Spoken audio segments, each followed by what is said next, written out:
दोस्तों, भारत में एक नया विवाद हो गया है। भारत में यूं तो कई आक्रमणकारी शासक आए, लेकिन मुगलों के शासनकाल को सबसे विवादित कालखंड माना जाता है।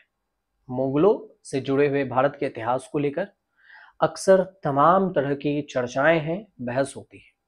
और अब एक बार फिर से मुगलों के इतिहास को परिभाषित किया गया है, जिस पर सियासत और विवाद दोनों हो गया। वजह है एनसीईआरटी की कक्षा 8 की जो सोशल साइंस की किताब है। किताब में मुगलों के शासनकाल और उसके शासकों की नई तरह की समीक्षा की गई है। 2025 और 26 के एकेडमिक सेशन से ये किताबें स्कूल में लागू होगी, जिसमें अपडेट किया गया। ये जो किताब है exploring society India and beyond series का हिस्सा है, जो कि अकबर के शासन को क्रूरता और सहिष्णुता का मिश्रण मिला हुआ बताती है। खासतौर पर इसमें अकबर के शासनकाल के दौरान चित्तौड़गढ़ में हुए 30,000 लोगों के नरसंहार का उल्लेख है। जबरन धर्मांतरण और हिंदू धार्मिक स्थलों को तोड़कर तलवार के दम पर लोगों को इस्लाम कबूल करने के लिए मजबूर करने का भी जिक्र है। किताब में बाबर और अकबर के शासनकाल को लेकर जो चीजें नए सिरे से कही गई हैं, उस पर भी विवाद है। तो हम ये समझते हैं कि अकबर के वंशज को कैसे थे। तो एनसीईआरटी की किताबों समेत भारत के मुगलों के इतिहास और खासतौर पर अकबर के शासनकाल को महान शासक वाला दौर बताया गया। लेकिन एनसीईआरटी की ये जो नई किताब है, वो ये बताती है कि मुगल सल्तनत की नींव रखने वाले बाबर ने अपनी जो जीवनी है, उस बाबरनामा, उसमें खुद को एक महान ऐतिहासिक मूल्य वाला शासक दर्शाया। इतना ही नहीं, बाबरनामा में ये भी जिक्र है कि बाबर बहुत ही सांस्कृतिक बौद्धिक रूप से उत्सुक, उसके अलावा स्थापत्य कला और शायरी, जानवरों पक्षियों से प्यार करने वाला था।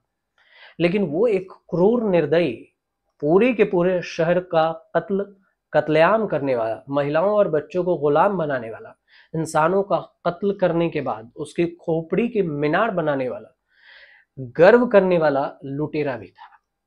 कम ही लोग ये जानते हैं। बाबर मध्य एशिया में भारत के प्रति आकर्षित था। वो इस बात को मानता था कि हिंदुस्तान एक विशाल देश है, जहां पर मेहिसाब जो मेहिसाब सोना और चांदी है, और भारत में ये जो आबो हवा है वो सेहत के लिए बेहतर भी है। वहाँ हर कला के लिए अनगिनत कलाकार और कारीगर मौजूद हैं। लेकिन बाबर ने विशेष तौर से भारत की दौलत के बारे में जानने के बाद ये तय किया कि अब वो समरकंद लौटकर नहीं जाएगा। उसने भारत में ही रहकर शासन करने का फैसला कर लिया। बाबर ने 20 अप्रैल 1526 से लेकर 26 दिसंबर 1530 तक भारत पर शासन किया। इसके बाद बाबर के बेटे हुमायूं ने 26 दिसंबर 1530 से 17 मई 1540 तक, यानी 10 साल 3 महीने 25 दिन तक दिल्ली की सत्ता संभाली। इसके बाद 11 फरवरी 1556 से अकबर का शासनकाल शुरू होता है। हुमायूं की अचानक मौत के बाद 13 साल की उम्र में उसके बेटे अकबर को मुगल सत्ता सौंपी गई। अकबर के शासनकाल में क्रूरता और सहनशीलता दोनों थी, जो कि महत्वाकांक्षाओं और रणनीतियों के जरिए आगे बढ़ा। अकबर महान या क्रूर शासक, इसे समझना जरूरी है क्योंकि इसका ही जिक्र एनसीईआरटी में है। तो एनसीईआरटी के इस किताब में लिखे इतिहास के मुताबिक अपने शुरुआती शासनकाल में अकबर ने अपने से पहले वाले शासकों की तरह ही राजस्थान के चित्तौड़गढ़ किले को लेकर कोई दया भाव नहीं दिखाया।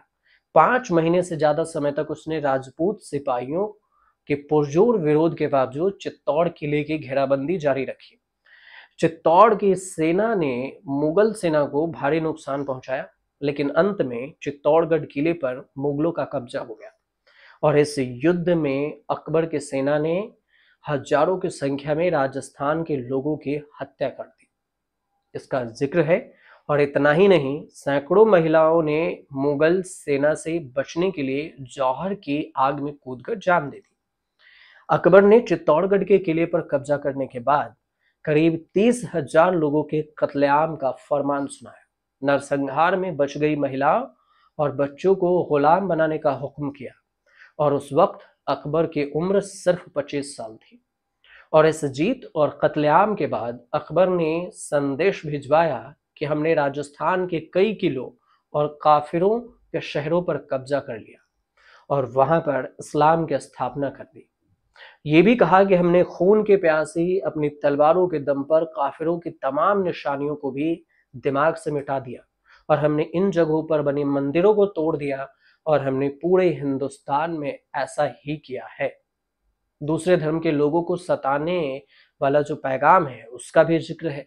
एनसीईआरटी के 8वीं के इस किताब में अकबर के बारे में आगे ये भी लिखा गया है कि अकबर ने भी अपने पूर्वजों की तरह इस बात को भी माना कि एक राजा को हमेशा विजय के लिए प्रयास करते रहना चाहिए, वरना उनके दुश्मन उनके खिलाफ हथियार उठा लेंगे।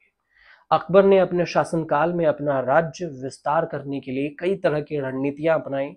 इसमें शादी संगठन, जिसे गठबंधन यानी रणनीतिक वजहों से शादी करने वाली परंपरा भी शुरू की कि रणनीति के तहत शादी कर लीजिए और पड़ोसी राज्यों को अपने में मिला लीजिए। अकबर ने अपने पड़ोसी राज्यों के राजपूत राजघरानों से विवाह किया और अपने दरबार में राजपूतों, क्षेत्रियों, राजनेताओं को प्रमुख स्थान दिया। अकबर ने जजिया कर यानी गैर मुसलमानों पर लगने वाला धार्मिक कर को भी खत्म किया। सुलह ए कुल यानी कि सबके साथ शांति वाली नीति भी अपनाई और इसमें सभी धर्मों के प्रति शांति की बात भी कही थी। अकबर के दरबारी और राज्य के इतिहासकार अबुल फजल ने अपना एक बयान दर्ज करते हुए ये कहा है कि मैंने अपने धर्म के अनुरूप होने के बाद को माना, दूसरे धर्म के लोगों को सताया और इसे ही इस्लाम मान लिया। लेकिन जैसे जैसे मेरा ज्ञान बढ़ता गया मैं शर्त में भर गया। चूंकि स्वयं मुसलमान था इसलिए दूसरों को ऐसा करने के लिए मजबूर करना अनुचित था। क्या धर्मांतरण करने वालों से ही किसी प्रकार की धार्मिक दृढ़ता की उपेक्षा की जा सकती है? तो अकबर का लंबा शासनकाल लगभग 50 सालों तक चला और इसका मध्यकाल अपेक्षाकृत शांतिपूर्ण रहा, जबकि अंतिम 15 सालों में कश्मीर, सिंध, दक्कन और अफगानिस्तान में अकबर ने नए सैन्य भी अभियान चलाए, मतलब सैनिकों का अभियान। तो ये कुल जो अकबर को लेकर जो जिस बात की चर्चा हो रही थी किताबों में उसका हमने जिक्र कर आपको बताया है। फिलहाल अगर आपको सही लगी ये जानकारी और अच्छे से पहुंच पाए हो, समझ पाए हो आप, तो हमारे चैनल से जरूर जुड़िएगा, इसे सब्सक्राइब जरूर कर लीजिएगा और शेयर भी कीजिएगा, कमेंट भी कीजिएगा।